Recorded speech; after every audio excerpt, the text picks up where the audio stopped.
يا حامل القرآن قد خصك الرحمن بالفضل. بسم الله الرحمن الرحيم. أنا فيض من الأخلاق وطيب يسكن الأعماق، لأني مؤمن دوما مثالي سيد الأخلاق. أنا في رحمتي دمع تضيق بفيض. بسم الله الرحمن الرحيم. السلام عليكم ورحمة الله وبركاته. الحمد لله الذي جعل اللغة العربية من أحسن اللغة في العالم وجعلها من لغة القرآن الكريم، والصلاة والسلام على سيدنا وحبيبنا وشفيعنا محمد صلى الله عليه وسلم من أحسن الناس خلقا وأدبا. كيف حالكم أيها الطلبة البررة؟ ندعوكم جميعا على صحة وعافية وستر. تسهيلا لي وتفهيما لكم أنطق أمامكم بالمنطق الصريح باللغة الإندونيسية. Alhamdulillah, pada kesempatan hari ini kita kembali dipertemukan oleh Allah Subhanahu wa taala dalam keadaan sehat walafiat, dan mudah-mudahan kita semua berada dalam lindungan Allah Subhanahu wa taala. Pada kesempatan yang lalu kita telah menyelesaikan penilaian harian daripada materi akhlak yang telah kita pelajari daripada judul Adabul Liqa wal Iltiqa, adab bertemu dan adab berpapasan. Maka pada kesempatan kali ini kita akan melanjutkan materi lanjutan dari al-akhlak yang berkenaan dengan judul yaitu Adabul Musafahati, atau yang disebut akhlak berjabat tangan. Kita awali daripada definisi jabat tangan dan berjabat tangan. Perhatikan apa yang dimaksud dengan jabat tangan. Jabat tangan adalah melekatkan telapak tangan pada tangan yang lain. Inilah yang disebut dengan jabat tangan. Walaupun mungkin telapak tangan kita dilekatkan pada telapak tangan kita yang lain, ataupun telapak tangan kita yang kanan dilekatkan pada telapak tangan kita yang kiri, maka itu disebut dengan jabat tangan. Sedangkan definisi daripada berjabat tangan adalah saling menyalami, memberi salam dengan saling berjabat tangan ketika bertemu ataupun berpisah. Maka berjabat tangan ini butuh orang lain. Sedangkan jabat tangan bisa jadi itu hanya sebuah definisi untuk suatu perbuatan di mana tangan bertemu dengan tangan yang lain. Walaupun tangan yang satu dengan tangan yang lain itu adalah tangan kita sendiri.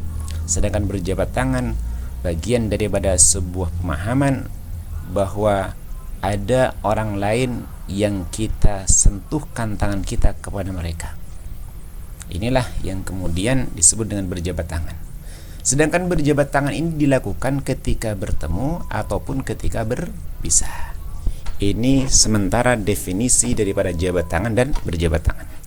Selanjutnya yang kedua, keutamaan berjabat tangan.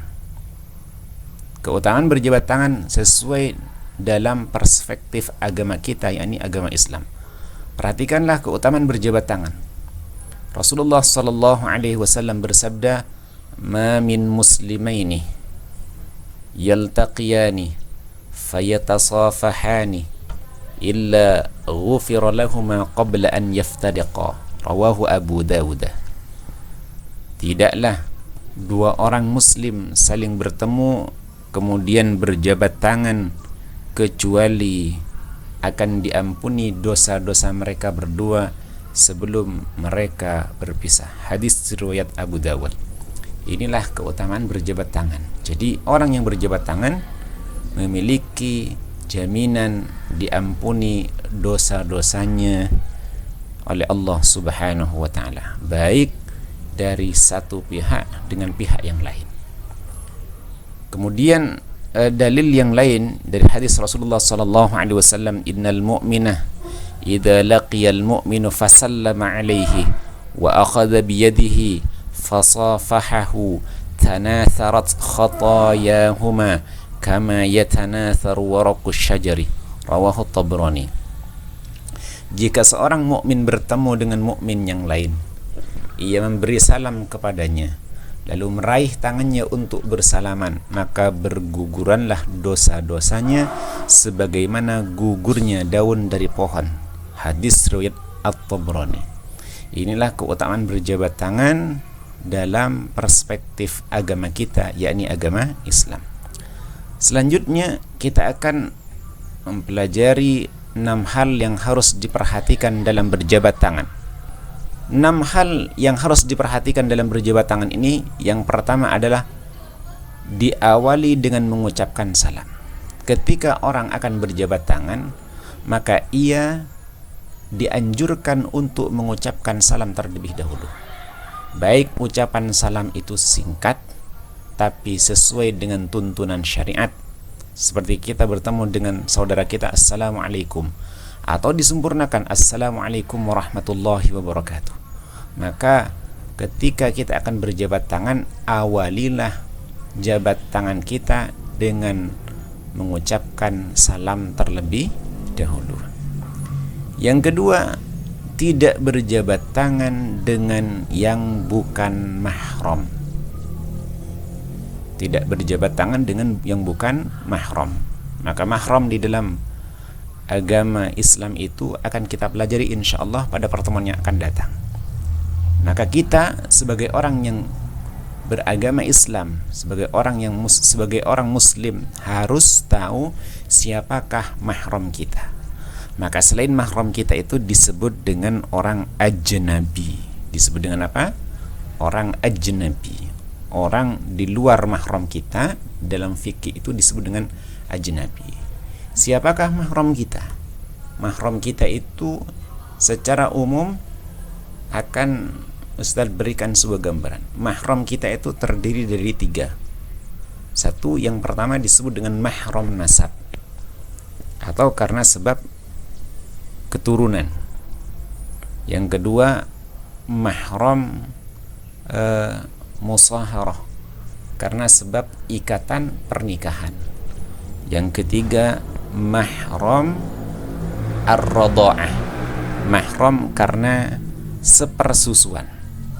Nah, insyaallah pada pertemuan yang akan datang kita akan membahas tentang siapa sajakah mahram kita di dalam Islam. Kemudian yang ketiga, berusaha untuk memulai berjabat tangan terlebih dahulu. Maka ini yang menjadi keutamaan seseorang yang berusaha untuk memulai berjabat tangan terlebih dahulu, daripada dia sifatnya hanya menunggu untuk kemudian orang berjabat tangan dengan dia. Maka di mana keutamaan kita? Keutamaan kita berusaha untuk memulai, bukan sifatnya menunggu. Yang keempat, tidak menarik tangan atau melepasnya sebelum saudaranya melepaskannya terlebih dahulu. Jadi ketika kita berjabat tangan, maka kita tunggu. Kalaulah kita yang kemudian melepaskannya terlebih dahulu sebelum saudara kita, berarti keutamaan itu ada pada saudara kita. Tapi sebaliknya, kalau kita kemudian yang terakhir melepaskan tangan kita ketika kita berjabat tangan, maka keutamaan itu ada pada diri kita. Yang kelima, mencium tangan sebagai penghormatan atas kesolehan atau kemuliaannya. Inilah yang harus kita perhatikan. Ketika kemudian kita mendapatkan orang yang soleh, seorang ulama, maka kita diperbolehkan, bahkan dianjurkan oleh para ulama untuk mencium tangan. Imam Nawawi berpendapat mencium tangan seseorang karena kezuhudannya, kesolehannya, amalnya, kemuliaannya, sikapnya dalam menjaga diri dari dosa, atau sifat keagamaan yang lainnya adalah suatu hal yang hukumnya tidak makruh, bahkan sifatnya dianjurkan. Akan tetapi ketika kita mencium tangan seseorang karena kekayaannya, karena kekuatannya, karena kedudukan dunianya, karena jabatannya adalah sesuatu hal yang hukumnya makruh dan sangat benci. Bahkan seorang ulama bernama Abu Sa'id Al-Mutawalli mengatakan di dalam kitab Fathul Bari, tidak boleh mencium tangan seseorang ketika itu disandarkan atas hal yang berkenaan dengan keduniaan. Kita boleh menghargai dia, kita boleh memuliakan dia, bahkan dianjurkan untuk memuliakan dia ketika dia memiliki hal yang berkenaan dengan kebaikan yang bersumber dari kebaikan agama. Maka sebaliknya, kalau itu sifatnya adalah hal yang berkenaan dengan keduniaan, maka ulama mengatakan tidak diperbolehkan. Tangan siapa yang harus kita cium? Tangan guru-guru kita, sebagai bentuk menghormatinya, bentuk memuliakannya. Jangan sampai kemudian menyamakan guru kita dengan teman kita. Ini yang tidak diperkenankan dan tidak dianggap bagian daripada pribadi yang berakhlak. Ini kelima. Yang keenam, membalas penghormatan dengan yang lebih baik. Kita diperintahkan untuk memberi penghormatan kepada sesama muslim. Bahkan dianjurkan membalas penghormatan dengan yang lebih baik. Bila saudara kita mengucapkan salam, maka hendaknya kita balas dengan salam serupa atau yang lebih baik dari salamnya. Dan jika ia menjabat tangan kita, maka hendaknya kita membalasnya dengan jabat tangan yang lebih erat dan lebih hangat. Maka dalam sebuah hadis riwayat Imam At-Tirmidzi disebutkan di antara bentuk penghormatan yang paling sempurna adalah berjabat tangan. Inilah hal yang harus kita perhatikan di dalam adab berjabat tangan. Insyaallah kita akan melanjutkan pembahasan lanjutan daripada adab berjabat tangan ini untuk menyempurnakan adab-adab di dalam berjabat tangan. Sampai di sini pembahasan awal akhlak berjabat tangan. Mudah-mudahan ini menjadi bagian yang kemudian menjadi bermanfaat bagi kehidupan kita sehari-hari dan menyebabkan perubahan akhlak kita menjadi lebih baik lagi.